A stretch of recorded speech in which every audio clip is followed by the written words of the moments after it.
Hello lovely kids, let's read the English moral story with Marathi meanings. The cows and the tiger, गाई आणि वाघ.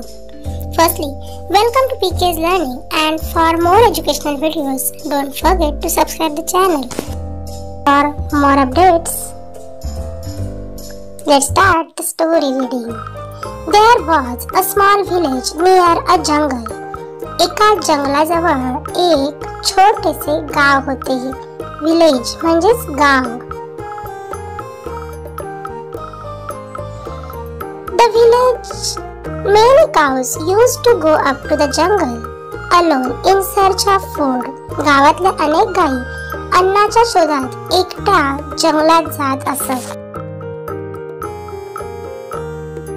In the forest there lived a wicked tiger. त्या जंगलात एक दुष्ट वाघ राहत होता. wicked म्हणजेच दुष्ट. He used to kill the cow now and then and eat her when the cow was alone. तो वाघ बऱ्याचदा गाय मारून तिला खाऊन टाकायचा जेव्हा गाय एकटीच असायची. This was happening for quite some time whenever the cow was separated with others.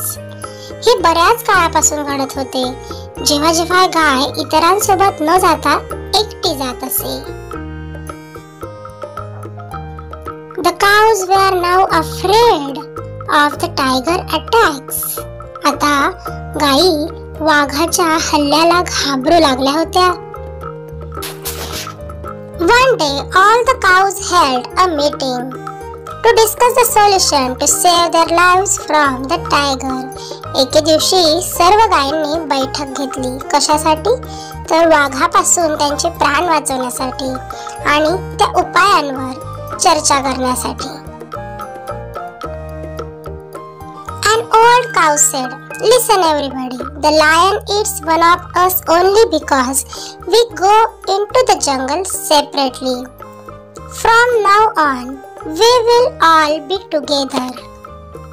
Old cow म्हणजेच एक म्हातारी गाय म्हणाली, सर्वांनी ऐका. वाघ आपल्यापैकी एकालाच खातो कारण आपण वेगवेगळे जंगलात जातो. आतापासून आपण सगळे एकत्र राहू, सोबत राहू.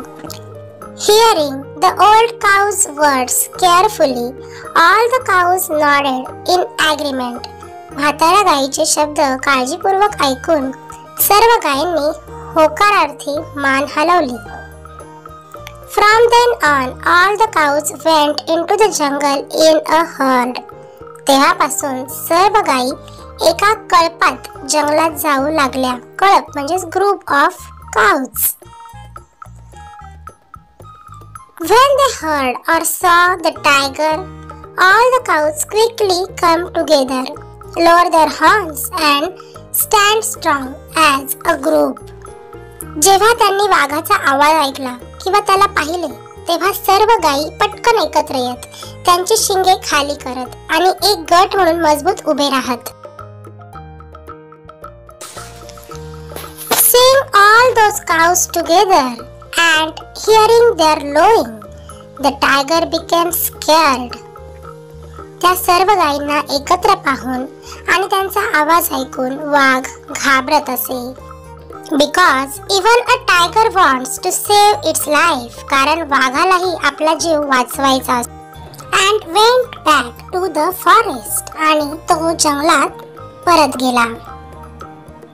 Thus, the cows with their cleverness managed to escape from the tiger's clutches.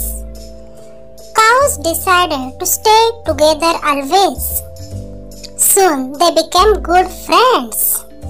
अशा प्रकारे गायी त्यांच्या हुशारीने वाघाच्या तावडीतून सुटण्यात यशस्वी झाल्या. गायींनी लवकरच एकत्र राहण्याचा निर्णय घेतला. त्या चांगल्या मैत्रिणी बनल्या. So, moral of the story, unity is strength. म्हणजेच गोष्टीचे तात्पर्य असे की एकता हीच ताकद आहे. When we stand together, we are strong. But when we are divided, we can fall. आपण एकत्र उभे राहतो तेव्हा आपण बलवान, शक्तिशाली असतो, पण जेव्हा आपण एकटे असतो तेव्हा आपण हरतो. Thanks for watching. ही गोष्ट तुम्हाला आवडली असेल तर नक्की लाईक करा, आपल्या फ्रेंड्ससोबत शेअर करा आणि अशाच नवनवीन व्हिडिओसाठी चॅनलला नक्की सबस्क्राईब करा.